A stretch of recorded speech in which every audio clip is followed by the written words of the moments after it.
As if you are seeking to belittle people. Well, if that makes liberals unhappy, I'm going to continue to find ways to help poor people learn how to get a job, learn how to get a better job, and learn someday to own the job.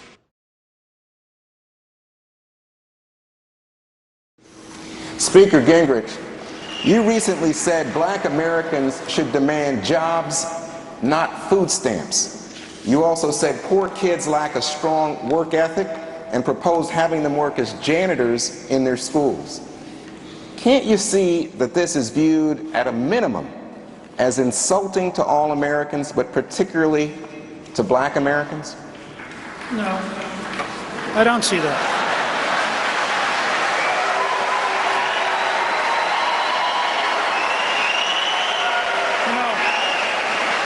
My daughter, Jackie, who's sitting back there, Jackie Cushman, reminded me that her first job was at First Baptist Church in Carrollton, Georgia, doing janitorial work at 13. And she liked earning the money. She liked learning that if you worked, you got paid. She liked being in charge of her own money, and she thought it was a good start. I had a young man in New Hampshire who walked up to me. I've written 2 newsletters now about this topic. I've had over 50 people write me about the jobs they got at 11, 12, 13 years of age. Ran into a young man who started a donut company at 11. He's now 16. He has several restaurants that take his donuts. His father's thrilled that he's 16 because he can now deliver his own donuts. What I tried to say, and I think it's fascinating because Joe Klein reminded me that this started with an article he wrote 20 years ago.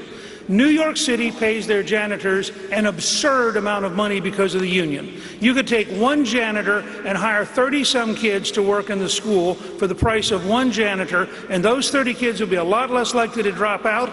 They would actually have money in their pocket. They'd learn to show up for work. They could do light janitorial duty. They could work in the cafeteria. They could work in the front office. They could work in the library. They'd be getting money, which is a good thing if you're poor. Only the elites despise earning money. But Governor, Speaker Gingrich, the suggestion that you made was about a lack of work ethic. And I got to tell you, my email account, my Twitter account has been inundated with people of all races who are asking if your comments are not intended to belittle the poor and racial minorities. You saw some of this reaction during your visit to a black church in South Carolina.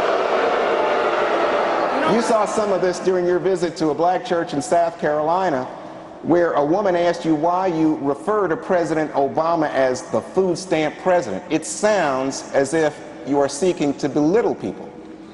Well, first of all, Juan, the fact is that more people have been put on food stamps by Barack Obama than any president in American history. Now, I know among the politically correct, you're not supposed to use facts that are uncomfortable. Second, you were the one who earlier raised a key point. The area that ought to be I-73 was called by Barack Obama a corridor of shame because of unemployment. Has it improved in 3 years? No. They haven't built the road. They haven't helped the people. They haven't done anything.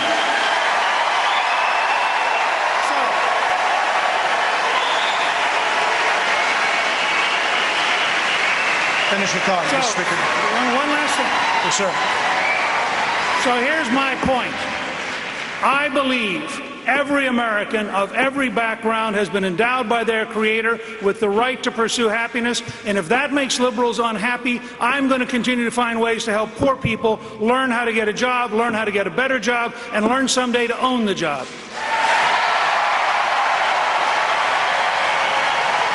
Okay. When we come back, they can't hear me, but I'll talk to you. Foreign policy. Tweet me your questions at Brett Baer. Include #SCDebate